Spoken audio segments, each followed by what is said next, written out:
ಈ ಬಾರಿ ಮಳೆಗಾಲ ಕೈಕೊಟ್ಟಿದ್ದರಿಂದ ಉತ್ತರ ಕರ್ನಾಟಕದ ಜಿಲ್ಲೆಗಳಲ್ಲಿ ಹಿಂಗಾರು ಹಂಗಾಮಿನ ವೇಳೆ ನೀರಾವರಿ ಪ್ರದೇಶಗಳಲ್ಲಿ ಹೆಚ್ಚಾಗಿ ಹೈಬ್ರಿಡ್ ಜೋಳವನ್ನು ರೈತರು ಬೆಳೆದಿದ್ದಾರೆ. ಕಾರಣ ಜೋಳಕ್ಕೆ ಕಡಿಮೆ ನೀರಿನ ಅವಶ್ಯಕತೆ ಮತ್ತು ಇಬ್ಬನಿಗೆ ಜೋಳ ಬೆಳೆಯುತ್ತದೆ. ಅಷ್ಟೇ ಅಲ್ಲದೆ ಆ ಸಂದರ್ಭದಲ್ಲಿ ಗೋವಿನ ಜೋಳಕ್ಕೆ ಹುಳುಗಳ ಕಾಟ ಹೆಚ್ಚಾಗಿತ್ತು.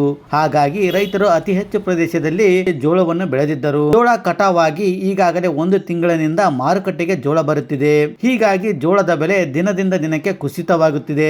1.5 ತಿಂಗಳ ಹಿಂದೆ 4,800 ಮಾರುತ್ತಿದ್ದ ಹೈಬ್ರಿಡ್ ಜೋಳ ಈಗ ಕನಿಷ್ಠ 1,800ರಿಂದ ಗರಿಷ್ಠ 2,500 ಜೋಳ ಮಾರಾಟವಾಗುತ್ತಿದೆ. ಇನ್ನು ಬಿಳಿ ಜೋಳ 8,000 ಮಾರುತ್ತಿದ್ದ ಜೋಳ ಈಗ 3,500ರಿಂದ 4,500 ಮಾರಾಟವಾಗುತ್ತಿದೆ. ಅದರಲ್ಲಿ ದಲಾಲಿ, ಹಮಾಲಿ ಅವರ ಖರ್ಚು ಸೇರಿದರೆ ರೈತರು ಬೆಳೆಯಲು ಖರ್ಚು ಮಾಡಿದ ಹಣವು ವಾಪಸ್ ಬರುವುದಿಲ್ಲ.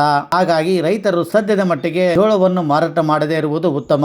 ರಾಣೆಬೆನ್ನೂರು, ಕೊಪ್ಪಳ, ಗದಗ, ಧಾರವಾಡ ಇನ್ನು ಅನೇಕ ಮಾರುಕಟ್ಟೆಯಲ್ಲಿ ಹೆಚ್ಚು ಕಡಿಮೆ ಒಂದೇ ಬೆಲೆ ನಿಗದಿಯಾಗಿದೆ.